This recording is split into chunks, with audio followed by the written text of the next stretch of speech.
Hello, everybody, and welcome back to the Where Does It Come From podcast. I'm very excited today to have with me my old friend Aneel Kumar Ambavaram. I hope I've said that right, Aneel. We've been talking for ages, and whenever I talk to Aneel, I always find that I get carried away asking questions and trying to understand his area because it's just so fascinating, the whole area of regenerative cotton. So welcome, Aneel. Thank you, Joe. It's really a pleasure. Yes, I enjoy this long cherished relationship with you. Thank you once again for today. Yeah. So where can you tell us, first of all, where are you and what's the weather like today? Joe, I'm sitting just 500 meters away from the sea in Visakhapatnam. It's really northern Andhra Pradesh. Andhra Pradesh is a state in South India, and we have a long coastline, and I'm sitting at the north piece, and we are very close to tribal farmers because we have a very beautiful prominent hilly region close by that harbors nearly 17 types of indigenous groups, and they are the ones who are like completely marginalized, chronically exploited, yet beautiful souls, and they are the real stewards of nature. So as Raddis Cotton, we decided to work with them. It's not that they are beneficiaries or anything; they are our partners in safeguarding our nature. So, it's a beautiful city called Visakhapatnam, and I would say we are like 150 kilometers away from all these beautiful villages. Oh, it sounds absolutely lovely. So you've already mentioned the tribal indigenous people that you work with, but tell us about yourself and your journey into getting to where you are now with Raddis Cotton. Okay, Joe. Well, I sold pesticides. Some of them were extremely dangerous. I remember the early days of my career when I stepped out of my college with graduation in agriculture.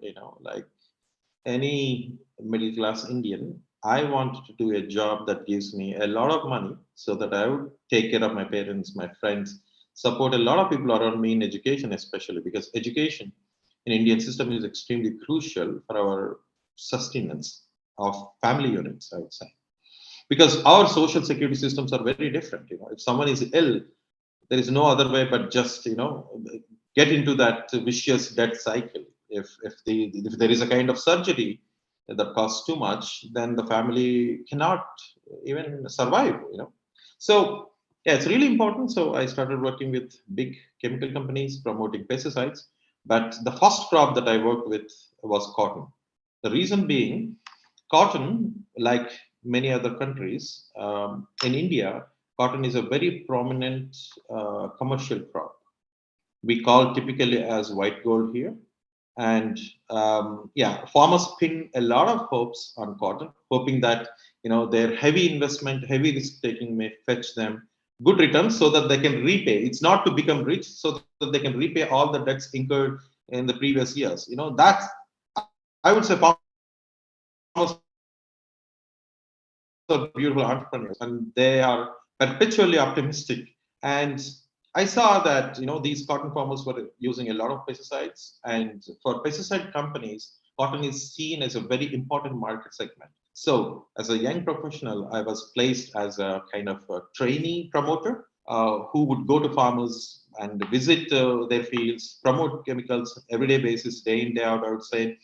And I was almost topping the company, topping the sales chart in my companies because I was working a lot, and I was extensively going to villages. And I remember I have worked with thousands of farmers when I was selling pesticides. That is the basis of what I do today at Raddis Cotton, because I have seen myself the detrimental impact of these toxic chemicals, GMOs, and bad market mechanisms, how these vulnerable farmers are actually getting, into more and more dangerous situations, So yeah, Raddis Cotton, we try to identify these problems one more time and to create solution that is more holistic. When I say holistic, it's economic, social, and ecological solution package is actually around Raddis system. So when did you realize, when did you sort of have that lighting up of realizing that what you were doing wasn't in tune with your personal belief system that made you think, I need to change this? Joe, one of the best ways of keeping young professionals engaged in these kinds of activities, commercial activities, is give them very good pay. Give them 5-star hotel, give them wonderful cars, all that. That gives a kind of social status back in India. So I was enjoying all of that because my sales numbers were great. But I started observing beyond my sale, beyond my targets, and beyond my 5-star hotel life. I saw farmers, struggling to buy every pesticide bottle that they needed, and they were doing everything in their capacity, and they were taking loans at exorbitantly high interest rates, and it was even going up to 30 to 40%. And there was a lot of exploitation inbuilt in that whole mechanism, right? How farmers continuously depend on these middlemen or local traders who sell seeds, who sell pesticides. So it's really like a vicious cycle, because end of the day, they are the ones who just come back to farmers and say, hey, we buy your cotton. And that's again a new space for exploitation with faulty weighing machines, whatnot. Maybe I can explain you later. I was observing all these things very closely firsthand. And that is one part of it.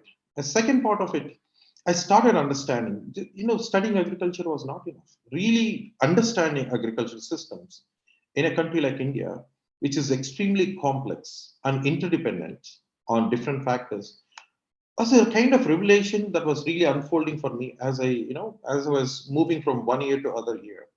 But parallelly, painfully, I also have seen farmers getting hospitalized with severe pesticide exposure, and some of them even died, and some of them even got into that kind of situation by using some of the chemicals that I was even promoting. And then the question is, okay, I'm struggling for my survival to take care of my people, but what is the real cost of it? When that question was striking in my head, then it was very unsettling for me. That was the moment when I saw some farmers even dying. It was very difficult to withstand that emotion that no, I cannot continue here. Yeah. No, it's interesting, and it's interesting that you talk about the system as well. And I'm sure people who are listening will realize how complicated that system is when you start selling farmers seeds, pesticides, and all these other things, and then so they're trying to spend all this money to produce a good crop, and then the same people are coming back to buy that crop and forcing the prices down. It's always the same situation in these economic systems all over the world, everywhere. The people who are at the end with their hands dirty, who are actually doing the work, are always the ones pushed back to the far end, and I wouldn't go as far as always exploited, but undervalued in a lot of cases. And that's what organizations are trying to check. Organizations like ours and yours and so many others are trying to change, give them back that voice again. I don't mind to use the word exploitation here, Joe, because they're truly exploited. If you really look at them, without having any bias, they are exploited. Yeah, I agree with you, but it's a difficult one, isn't it? Because without getting too deep into economics, which I hope to do on another podcast episode, it's all about the system that we've created globally, where the power sits with the consumer and the marketeers and the middlemen, as you say, but not with the people who are actually producing, and not with nature either. Nature is the other thing that is exploited here. So I wanted to talk about system, because you've actually called your agricultural organization the Raddis system. So tell us about the Raddis system now, and what's different about that from what you've worked with. See, Joe, Raddis system is an idea of a fair world where agricultural systems are not radically simplified, because by default, agricultural production systems that produce our food and fiber are very complex, rich, and extremely functional, right? Of course, to maximize our yields and maximize our profits, we simplify them. But when we do that oversimplification, we kill the rigor in those systems, right? There is a beautiful natural regulatory processes that we are actually killing, right? Every system created by nature has its inherent capacity to deal with its own challenges, right? While humans intervene with these production systems, what is agriculture system? We look at a forest and say, okay, we take inspiration from forest, but we try to put everything in a very compact area. We shorten the period, bolster the numbers, yield, and then try to sell as much as possible in the market, right? So Raddis system prompts a kind of different world where we give that apt respect to these ecological processes. We call that as agroecology. So Raddis is all about agroecology, but that is only agriculture. That's not just agriculture. Raddis also looks at the social piece, how these vulnerable farmers and women labor workers are not having fair chance to live in dignity and have their sovereignty, to go for their own dreams. So it tries to. I don't say Raddis is able to solve all the problems, but at least Raddis system tries to create a kind of value chain community that prompts that the kind of equality, opportunity for all of us, whoever is involved, to do good mutually. At the same time, we all contribute to regenerate the environment around us. That's why we call it as a system, because it's not just about agricultural production system. It's not just about promoting organic agriculture. It's about looking at each and every layer in the value chain, everyone involved in the value chain, and see, hey, what is best for everyone involved. And it's interesting, isn't it? It is a fundamental shift in thinking about how people and nature are used. And I deliberately don't say exploited in that one. I mean, for me, when I was first getting involved with creating clothing, creating textiles sort of 10 years ago or so, and starting to understand a little bit more about cotton, I find that I still get people say to me, but cotton is a bad crop. Cotton is a dirty crop. Cotton, the aral seed disappeared because of cotton, the pesticides in cotton, the water used in cotton. And I say to them, it's not the cotton. Cotton is a crop. It's what us as human beings have done to that cotton. So taking an indigenous cotton crop and moving it to the other side of the world where it isn't natural, of course it will require, pesticides, it will require water to grow, because it's not meant to grow there. You're not meant to grow that there. And then so what do people do? They start doing genetic modification to try and solve some of these problems, rather than saying, actually, where is this supposed to grow? What is the natural system for this to grow? And the same thing with overproduction. It's like you're saying, nature has its own boundaries. So if you try to produce more than nature wants you to produce, of course, you're not going to be able to produce that without adding things that you don't really want to add. Yeah, so that's kind of my simple take on it. Yeah. So carry on. So I was going to ask you a bit more about some of the people. Sorry, please. You're freezing a little bit. I was going to ask you some more about the tribal people that you work with Raddis. Tell us about some of them. Okay. These tribal people, well, the unfortunate thing here, Joe, is there is television in these tribal villages that is slowly creeping in, and that is causing cultural devastation also. They started drinking Cokes, Pepsis, and all that.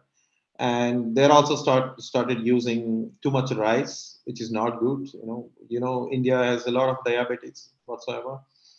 And their culture is also not well respected or appreciated, But what we see there is a beautiful opportunity for all of us to learn, the way these tribal communities create sacredness around nature. Their goddesses, especially goddesses, are connected to nature. So there is a goddess around soil, there is goddess around water, there is goddess around tree, there is goddess around animals. So the way they packaged, you know, how to conduct the human life by respecting these natural forces is beautiful. So we are, as Raddis system, working with almost 170 villages Wow. where nearly 17 different indigenous groups live in harmony. Because in one village, you can also see different kind of indigenous groups, and they definitely live in harmony, not just among themselves. They also live in harmony with nature. That's the vision of Gramin Vikas Kendra, which is our implementing agency. And these people, of course, their next generations are slowly getting cell phones, but they still have in their souls that thing for nature. And we are especially focusing on women, because women in these tribal communities are even more beautiful. They care for nature, they care for their children, and they are not the ones who just go and buy alcohol. They try to invest in their own family well-being and the community well-being. So Raddis system approaches women. We don't promote, but we say, hey, there is a possibility for your beautiful indigenous way of living to turn into even a good market opportunity if you really, really appreciate it, right? So what we try to do is we try to facilitate this tribal knowledge to surface, and that can also help in building a resilient cotton production system that blends well with both cotton and also food to serve the nutritional need of the families. It's not about maximizing cotton; it's about balancing cotton and food. That's Mm. why we call this as Raddis food and fiber garden. So do these people have their own lands or small holding lands, or is it a communal land? Most of these farmers have their own land. Joe, in the Eastern Ghats where they are living, uh, luckily, other people cannot just go and buy land or grab land from these tribals. That's really something that I appreciate at policy level. But yeah, most of the farmers have their own land, which is ancestral. But some of the land that they still use seasonally for production, after that they move to, we call that as podu agriculture. They move to other locations. That means again nature will take over, in this place. Yeah, I will say most of them they own, and there are also some landless farmers. They just keep moving. Mm. It's really interesting that it's trying to understand and I suppose respect their way of life, because it's so different from what the sort of market systems would be promoting as a good way of making money. So it's like you say, it's in harmony with nature, with heritage, with tradition, and trying to link that into a positive system for you say, a market opportunity for these farmers and for nature as well. So it is wonderful what you're doing. And I know that the way, from speaking before, the way that the land is farmed is actually so nature positive that it actually comes out as being carbon positive, I understand. Yeah, I definitely get into carbon positive, Joe. But as you speak, I just recollect one very important incident, from my memory layers. One of our team members, Sharath, was traveling in these villages, and he was tired in the evening, and he came across a old lady who was selling custard apple, you know, beautiful basket full of custard apples. And then he was having this nice conversation with her about her life. And then he said, "Hey, I just would like to buy a few custard apples." He said, "Okay, 100 rupees." And he said, "All right, in the nearby town, for 100 rupees, maybe we can get 1 or 2 kilos." So he thought she's offering 1 or 2 kilos. He handed over this 100 rupees bill. Then she said, "Okay, take." Like, "Yeah, please give me." "No, take it all." Like, "What? For 100 rupees, this much?" She said, "Yes." And he said, he was really puzzled. He said, "If you sell it, you would definitely get something close to 600 to 700 easily." She said, she smiled gracefully and told him, "Maybe, but I need only 100 rupees. Yeah, good one. Yeah. Yeah. Look at that. Look at that thinking. Look at their attitude towards life. Mm. She's happy and content with that 100 rupees, although she knows that she can exploit, right? Mm. It's not exploitation, but she is able to sell at 700 rupees, but she is very conscious soul and says, this is only a need. Yeah, So the difference between our needs and wants, I think this is a very important discussion point. I think you're absolutely right. Carbon positive thing, yes, yeah. If we have the farmers with this kind of attitude, they are the ones who can save us, from all the miseries, all the catastrophe that is possible because of increasing climate crisis, loss of biodiversity, and lands becoming infertile. Maybe after 50, 60 years, we don't have even a seed germinating in these soils, right? So to me, Joe, I believe that they are truly inspirational. These tribal communities. Mm. No, I love that story. I absolutely love that story, and it's something you hear quite a lot from social entrepreneurs, like yourself, and people understand that need. When is something enough? So our current system is always saying, get more, get more, get more, get as much as you can, whatever. But no, we don't need it. But some people do need, and then we share. Yeah, The idea absolutely. you help, you share, and nature, we've exploited nature, we need to share with nature now as well. So I absolutely love that story. But yeah, going back to the climate as well as your inspirational people that you're working with. We were supposed to be recording this podcast the other day, and we had to call it off because you were having a cyclone, and we had a brief chat, and you said to me, yeah, it's very unusual to have a cyclone in March. It's a bit of a worry because potentially it could affect the whole of the cotton crop, I guess, or other food crops and everything, if the rain then doesn't come when it should come later in the year. So that really triggered a thinking to me about that nature and being part of that nature system. And if nature system starts going wrong because of what we as humans have done to it, how is that going to impact the livelihoods of these farmers? It's a real problem. So tell us a little bit about how you think the climate is being affected where you are. Joe, we read a lot about climate change, right? For us, especially in these kinds of villages, climate change is a kind of everyday thing. I tell you how it happens. There may be number of ways that we can explain climate change, but I would like to put a farmer's perspective here. In the month of June, we have first monsoon that gives us good shower that helps farmers to sow their seeds. That there is enough moisture in soil to start their operations, field operations. And a cotton farmer sows his seed, especially the second week of June, and he starts his first harvest by mid of November. But the real harvest actually starts maybe end of November. From then it continues till January and even sometimes February, like 4 to 6 harvests that we can expect. Now, in the last 4 years, in my own experience, what I see there is we are not really sure if it's going to rain in the second week of June here.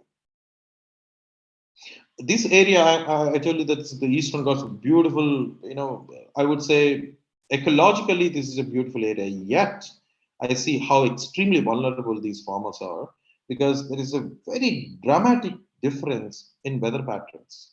So, sometimes they receive rain in the month of June, that's already 1 month late, but that rain is not enough to make sure that there is enough moisture available for a proper germination of seeds. If something goes wrong at the time of germination, especially because 80% of our farmers in this region are depending completely on rainfall. So their life is like a gamble in the hands of weather. If there is any change in the amount of rainfall or the time of rainfall received, their agricultural production systems are badly hit. If there is a delay in sowing, they have at least 10 to 15% of lower yields by default. And sometimes what happens, the subsequent rains, as it happens normally are not happening. That means even if they spend a lot of money in preparing their land, put their seed in soil, some germinate, some don't germinate, even if they are germinated, but we are not really sure if there will be kind of subsequent rainfall after 15 days to 1 month to sustain plants growth. So it's getting even worse these years. While we have prolonged dry spells, and sometimes we see untimely cyclones. Let's say in the month of November, for the last 4 years, what we have seen in this region is continuous cyclones. Last year, Joe, there were 22 days that were covered by continuous cyclones, not just one, multiple. Then imagine all the cotton crop, or not just cotton crop, of course, multiple other crops in the region got severely submerged in water.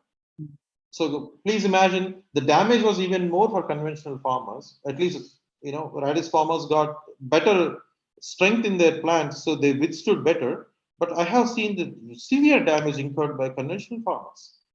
So this is not just a rarity anymore. This is becoming new normal.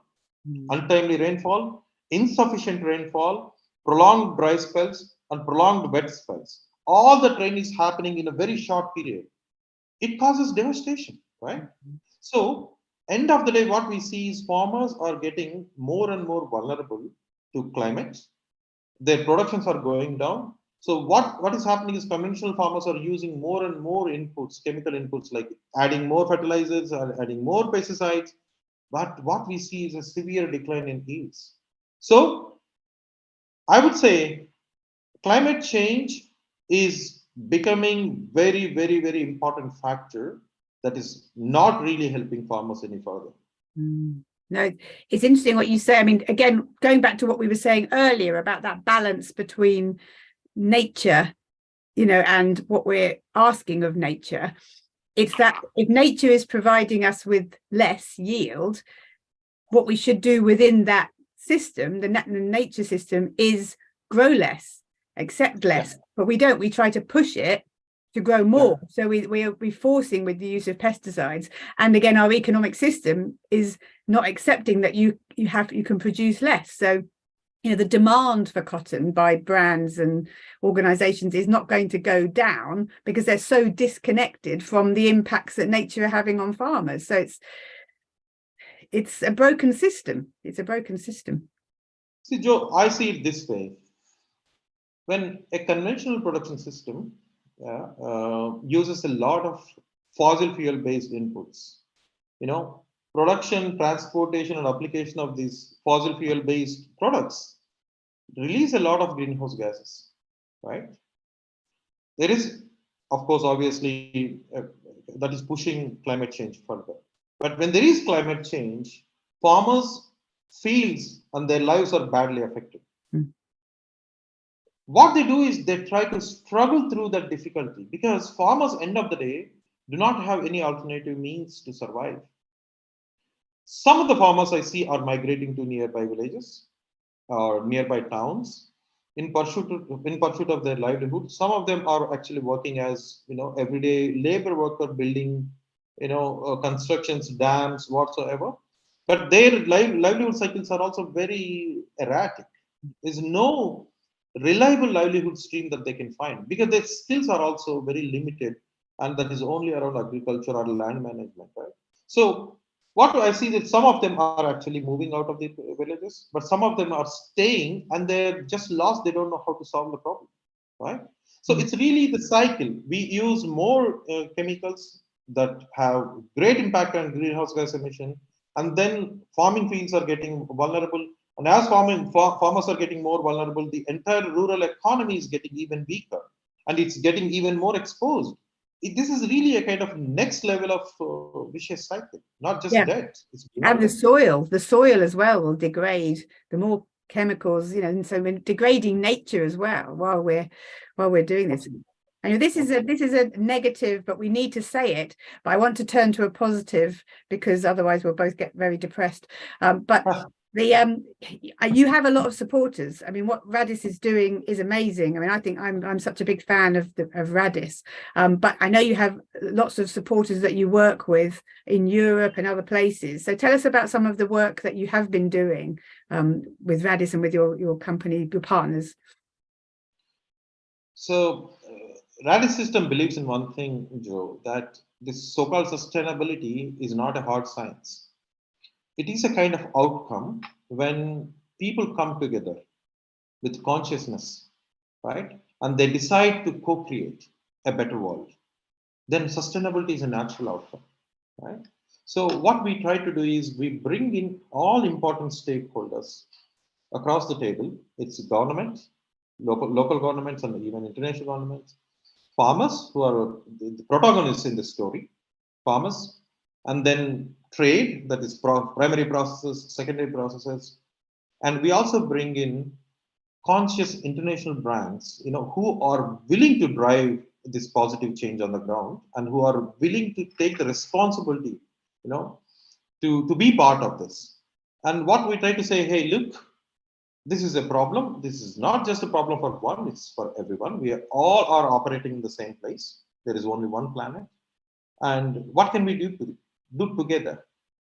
Then what I really love at Raddis is these brands are not really acting as a transaction-based bias. Normally what I see that, okay, they want certified organic cotton. Yeah, that means they don't take responsibility whatsoever that is needed to support farmer to take that leap of faith and turn their conventional production system into more regenerative system. During that extremely crucial period of transformation, these brands are now through Raddis system are saying, hey, dear farmer, you're not alone. Yeah, what did they how do they do that? Raddis is requesting brands to support farmers first. What transfer. So brands are Can you actually can you say that to bit support again? farmers to learn. Can you start Okay. from first again, because it went a bit wobbly. Okay. Right. These brands take the responsibility by supporting farmers to adapt to regenerative way of agriculture system. That is how to have low tillage, how to manage soil health, not using any chemicals, but use only locally available methods. Using locally available inputs, and then also how to prepare plant concoctions. How to build a mixed cropping system that is more resilient, how to cover the soil. All those things farmers need training and support. Brands are not just buying cotton made from these fields, but they are also supporting farmers to convert into regenerative system. That's one way of supporting it. And second way of supporting, what I see here is these brands are saying, okay, farmer has only one cycle of livelihood. That is, in the entire year, farmer can get only one time of payment. That is when he sells his cotton. There is no other means, right? But in a typical conventional system, what happens is this middlemen procure cotton, and God knows when they are going to pay this farmer.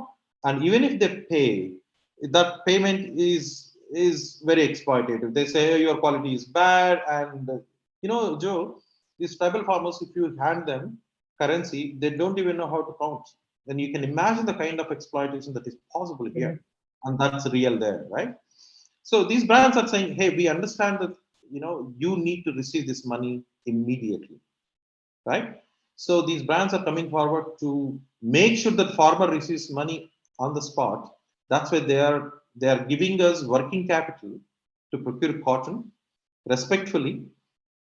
That means in the November we start procurement, but these brands are paying this working capital in the month of October itself, so that the farmer is paid on time and well, right?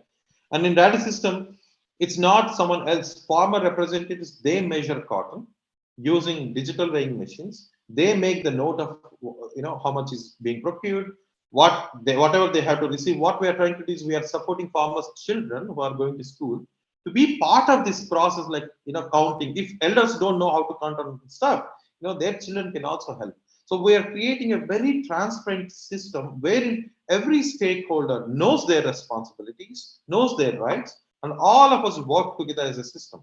It's not just what happens on the field, right? Where cotton is grown as a mixed crop and no chemicals, no GMOs, all that, and soil is managed well without having any chemicals. Soil is actually supported by microbial products, but it's also how farmers are empowered so that farmers and brands have this direct contact.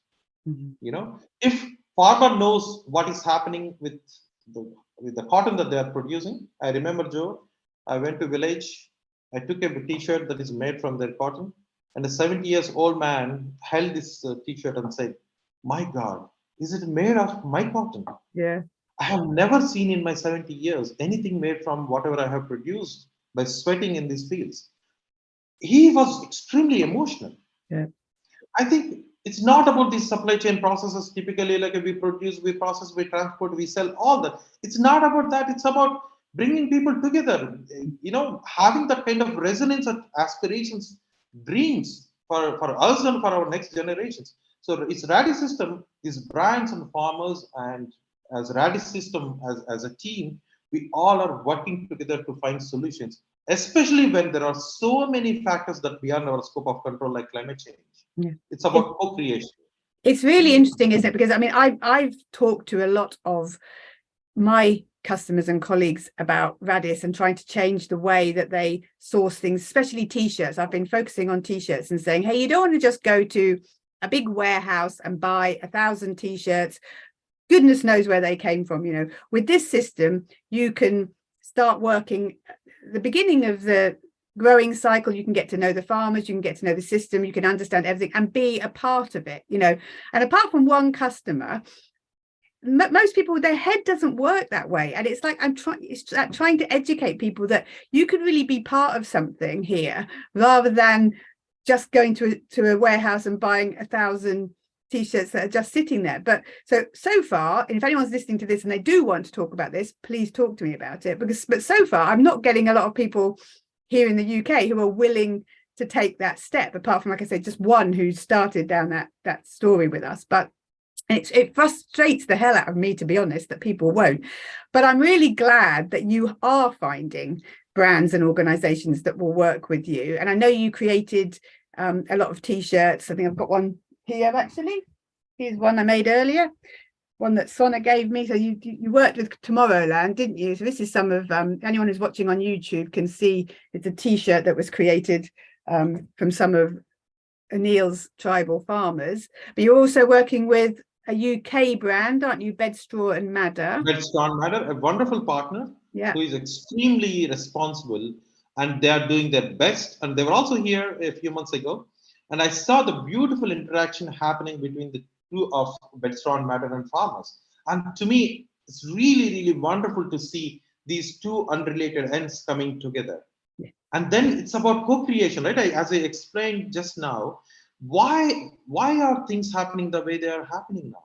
I think it's also because there is no transparency.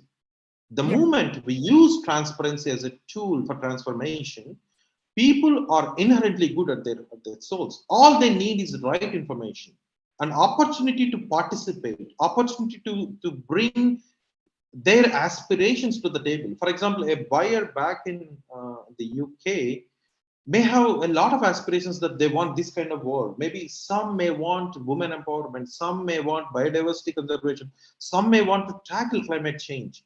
But do we have opportunity for these individual consumers to impact whatever is relevant to their souls? Yes or no? To me, no, right? No. They are like consumers, they are paying, they are powerless. Farmers are producing, they don't know what happens, they're exploited, they're powerless. The entire system is built in an extremely divided way and opaque way that exploitation is absolutely possible. But what Raddis tried to do is break this opaqueness, bring people together, create absolute transparent system. The moment we create the transparency, I am sure the inherent capacity of human soul to be good, to do good, comes out. I agree. At Raddis, Joe, what I say, everyone can check what is happening, even in terms of money. How every pound or every rupee is being used, how much farmer is being paid, how much a labor worker is paid, what is actually paid to a processing unit. What is the profit remaining? What are we doing with that profit? Anything, everything is absolutely open and transparent. That is what we believe in. I completely agree with you. And that brings me on. I mean, why I started Where Does It Come From with the name, Where Does It Come From? Is it all about that? Yeah, it's all about the transparency. Although I didn't realize that having a W at the start means we come to the bottom of every list. But there we are. That's another story. But that's why I did this, because I agree so much with you that it's about that human connection and the connection with nature. So it's connecting nature, connecting human to human. And once you have that human connection and you can build trust, everything goes a bit deeper, and you stop sort of thinking, what can I get out of this? And it becomes more about my farmer colleagues over there. They farm the land, my spinners, my weavers, my garment workers, I know them all. It's a connection, and that's what I believe. And I'm hoping that the way that businesses work at the moment will have some kind of awakening, I suppose, so that they realize that they can do things in partnership rather than what has happened for the last 50 years with the economic model we have of mass production, mass consumption, where you keep partnerships to a minimum and you have that whole lack of whole opaqueness within it, which that's what you and I and many others like us want to change. And that brings me on to another thing. We were talking over the last month or so, Raddis, Where Does It Come From, and Cardi London, a social enterprise that I'm a director of. We were talking about ways that we could tell the stories, weren't they? Because we wanted to build that transparency so that people could actually, when they're buying a garment, or even when they're just looking into a garment, they could actually find out much more about the people involved all the way through. And crucially, the people involved could find out about the other people involved, and just as your old gentleman could actually find out what happened to their garment, because we were feeling that everything, even with transparent brands like Where Does It Come From, the stories are told from the point of view of the brand, and we wanted to find some way for the people at the beginning of the chain to decide on the stories that they wanted to tell and how they wanted to tell them. So together we worked on that, and we produced a funding application. And unfortunately, we didn't get the funding to do that, but we're still going to do that. So tell us a little bit about your thoughts on storytelling and how we increase that transparency. Joe, ironically, the real are farmers, and they are not recognized. So, right? There is a lot of greenwashing that you see in the marketplace, and these that there is no authenticity. Everyone can claim anything, say anything. But here is the way. I believe that's what you also believe. I know that if the real deal actually comes from the person who is real on the ground, that is farmer or a woman labor worker, and if they tell the story from their experience, from their heart, I think there won't be any lies. They speak from their hearts, right? So the narrative that has to be accepted in the market should actually come only from farmers, not even me. Then only there is authenticity. The moment we have authenticity in value chains, I am sure we create a different kind of engagement. So my take on this is very clear. It should be farmer who should be the protagonist here, and he should tell his story straight from his heart. There is no other way. But you may ask me, how do we manage the barriers of language? I think that's our job. We need to find solutions to this. Yeah, that's what we were hoping to do. But when we will still do it, I'm determined we will still do it. But and we had some lovely conversations with Cardi London as involved as well, in how to create those authentic stories. Like you said, there's the language barrier, but there's also, how do we evoke senses at a deeper level than just brain to brain? It's almost, how do you get the feeling for what it's like to be a farmer? So it's a very interesting way of capturing authentic stories, and I'm determined we're going to do it. We are definitely going to do it somehow. Joe, But you're breaking up a bit again. This is the thing. Imagine in a retail. Oh, I'm sorry. Again, I'm really sorry. Is it any better? Yeah, it keeps coming and going. So you carry on. Hello? What I'll do is I'll edit it out. So that's fine. Yeah. Okay. So please consider this. There is a woman farmer, who produces cotton with her own hands, and she stands in a retail store back in the UK, and she tells the story. One fine day, I think that would be beautiful, and she will see all the products that are made, from her cotton in these shelves. She will also interact with the consumers who are buying that products, and they both talk. They both exchange. They talk about their children. They talk about their dreams. They talk about the world that they want to have together. So we can do it physically. We can also do it, online, whatsoever.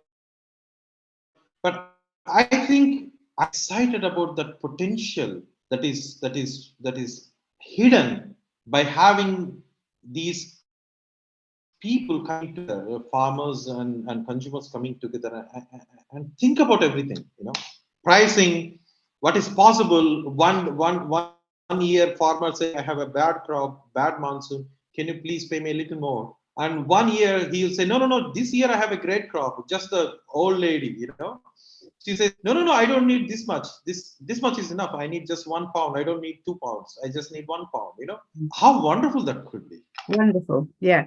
If the pricing was done based on availability and not this kind of, this is the price of cotton, let's push it down as much as possible. And if it was actually done based in partnership with nature and farmers, rather than it being done to nature and farmers, enforced, that would be a wonderful thing. But yeah, I agree. I think it would be lovely to have, when you're going, I mean, I always say to when I'm speaking or writing an article or something, that look at the garment label that you've got, and it will tell you things, not very much, the country that it was produced in, and that can quite often just mean the sewing. It can tell you the whether it's 100% cotton, whether it's polyester, whether it's whatever. That's all the information that the customer currently gets about what they're buying. And what you want to be saying to customers is ask more questions, find out more, and then we can tell you, who is this farmer, where is this land where this was grown, what happened to it, because then you start building that deeper connection until eventually we get to the point where a shop has a big video screen so that someone can interact with the actual people involved, which would be wonderful. Yeah, absolutely. And we can do that. I also have a request for you. So the thing is, I don't know, maybe in the UK, a generic t-shirt maybe getting sold at something like 2 pounds or 3 pounds, even 1 pound, 1.5 pound, I don't know what. But the question is, I request everyone in the system to calculate back and figure out what is the farmer is actually getting from cheap t-shirts. How is it possible even to make the t-shirt in the first place with that kind of price that includes margins at the retail store? How is that possible? That means someone in the system is badly exploited, right? But before even having that conclusion that someone is exploited, let's calculate back to the level of raw cotton, right? And see, how is it possible, Joe, that we have such cheap t-shirts in the hands of customers, even after paying the taxes, transportation, margins of everyone involved? How is it possible, Joe? And unfortunately, most of the times it's farmers who are getting exploited. Badly, as I said. And again, it's because they buy in bulk, and our economic system rewards people who buy in bulk. So somebody is transporting and buying the cotton and paying the factories for thousands and thousands and thousands of t-shirts, and they sit in a warehouse and they sell them off. I mean, I've seen them as low as £1.50, £2 if you're buying a few t-shirts, and it's just not possible. And I've been trying to have I've been having conversations with lots of people. I'm glad we're talking about t-shirts, because this is one of my things in my head at the moment about t-shirts. I keep talking to customers about t-shirts and saying, you're going to be having an event, a festival, a marketing drive, whatever, and you're going to buy a few hundred t-shirts for this. What gives you the right? What gives you the right to buy them for such a cheap amount when you're going to be using them for this event? Let's think about it differently. Let's think, I'm going to buy these t-shirts. I'm going to buy really, really good quality ones. I'm going to have the story. I'm going to use it to market my business as a partner of a system like Raddis, a partner to the farmers, not just someone who's buying a t-shirt, that's got my company logo on. And maybe we don't buy t-shirts for a festival that have a year written on. Maybe the same t-shirts can be used every year or something like that. Or we have a QR code so that the website behind the QR code changes and not the t-shirt. So it's different ways of thinking about t-shirts. And anybody listening, please talk to me about t-shirts, because we could do something really magical which will make your organization, your business, your event so much more in tune with your consumer base, with the farmers, with the environment. We could do something fantastic together with Raddis and Where Does It Come From and you. So please talk to us. So I've gone off on one again there.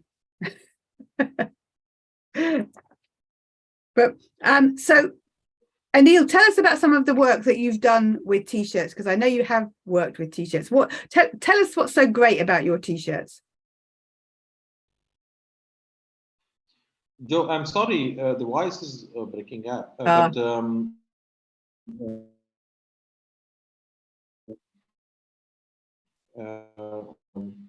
what can we do again here?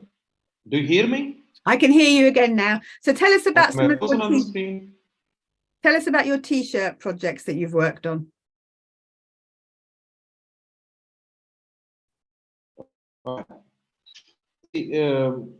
Joe, what we try to do is based on the association with conscious brands. We are not into B2C yet, but we are working with brands who are conscious and who are willing to be part of this transformation. Partners, there is no thing called buying and selling. Whatever we are trying to do, right? So the so-called partners, come up with what they want to produce or what they want to sell. So some of the brands are asking us to produce t-shirts. That's when we take up t-shirt product. It's not just we mass production of t-shirts and look for buyers. No, it's not like that. And when we produce it, we produce t-shirts carefully. We not only look at how the cotton is produced, but we also look at all the processes involved. If any ginning unit or a spinning unit that does not allow us to be there while processing is happening, which is almost 90% of the reality here, they don't allow anyone to be there. Processing is happening, that's a no-go for us. We need to be there and we need to witness whether there is child labor, whether there is exploitation, whether there is, most of the times even that cotton is actually mixed with other GMO cotton. We make sure that no such contamination even happens, right? So we carefully choose our partners. We ensure transparency. We also have, tracking of, which lot is coming from which village block. All that we have coding and everything, and then we also choose within this t-shirt production, we also choose what happens to this t-shirt after end of its life. Can it go back to soil safely? So we try to make sure that there is no other synthetic material than cotton. Even the stitching thread, we use only cotton, and the kind of colors, dyes that we use, or we are very, very conscious about what kind of dyes that we use.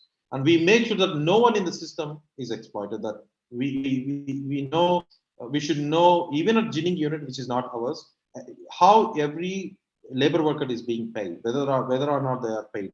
Of course, we cannot control long production, but as long as our t-shirt is being produced, we make sure that no one is actually, exploited in the system. So it's about the product, the processes, but we try to keep the end of this t-shirt in mind while we produce the t-shirt. That means, yeah, all should be cotton, no synthetic material, very good dyes, very good processes, and transparency are the package of this t-shirt that we are producing. And then the pricing is also very fair. You will see our t-shirt is not going to be extremely pricey, like okay, 25 pounds or 50 pounds. No, at the same time, our t-shirt is also not very cheap, like 1 or 2 pounds. Not that case. We just bring the real cost of the t-shirt to the table and keep everything transparent. Yeah. It's like the woman in the village. She just needs enough.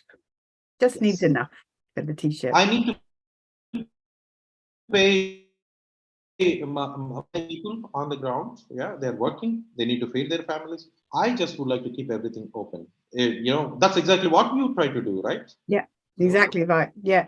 No, it's really interesting, and I'm only mentioning t-shirts because that's what I've been trying to work on in the UK to try and bring partners to Raddis from the UK. So that's why I'm talking about t-shirts. But of course, Raddis works with partners to create all sorts of different products. I mean, Bedstraw Madder, for example, is underwear. So anybody listening to this, don't think it has to be t-shirts. It's just that that's something that I've been working on. But I want people to understand that they can work on any cotton product. I mean, we can work on that. So it's all fascinating, and I'm very conscious that this signal is starting to waver a bit, so it might be a good time to start wrapping it up. But tell us, everyone listening, how you want, what you want people to do. What do you want people to do when they're listening to this?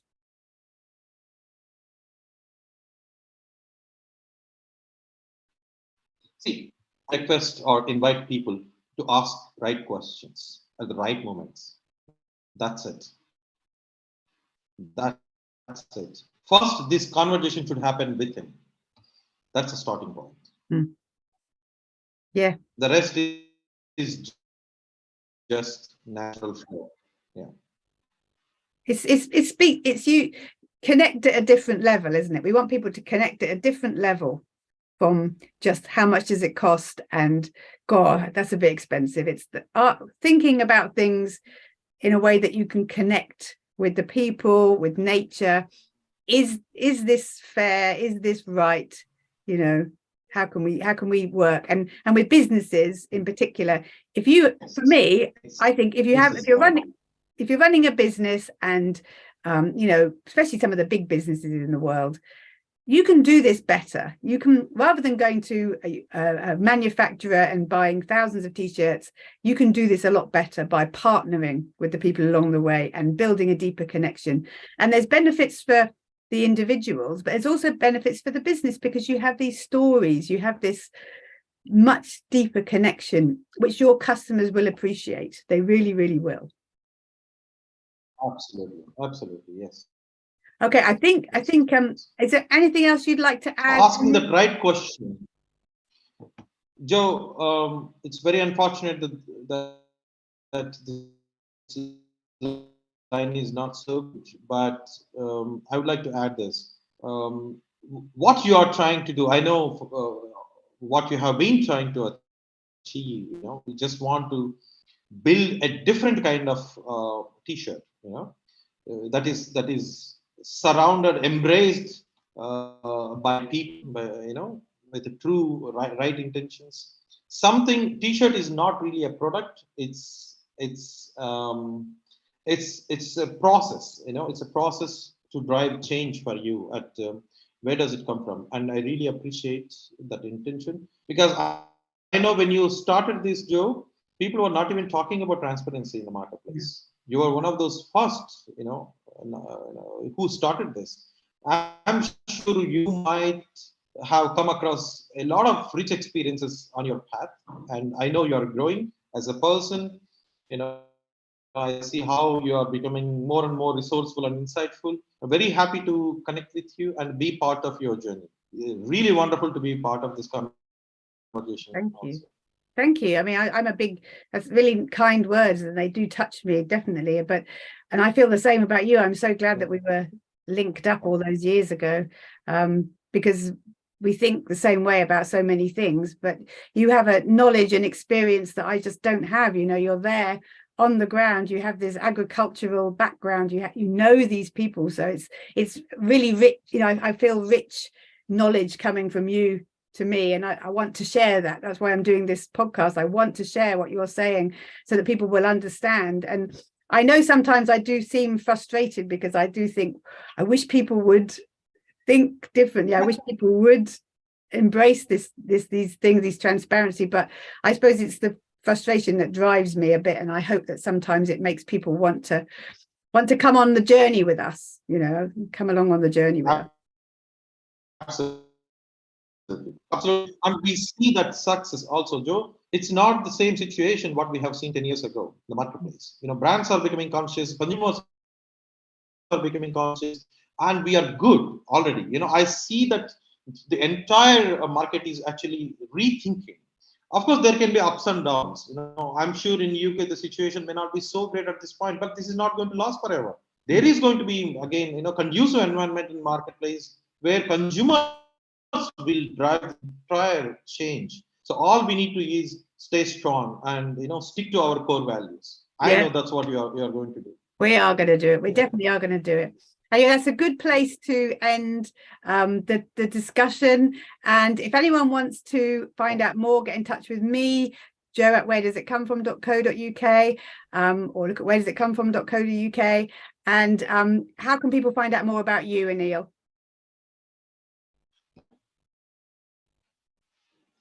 Yeah, maybe through you. That could be great. Perfect. And Raddis Cotton has a website and it's on social media. So there's always interesting things being posted on social media there from Raddis. And they've got a fantastic team, both in Europe and in India. So there's lots going on. And hopefully somebody will listen to this and go, yes, I want to work with you all, and I want to be partners, and we can all do something amazing. That would be fantastic. That would be my dream.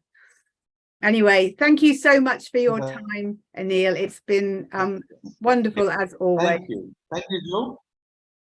And we'll talk again very soon. My pleasure and my gratitude for this opportunity to share my thoughts with you and the larger audience. Looking forward. Thank you. Thank you.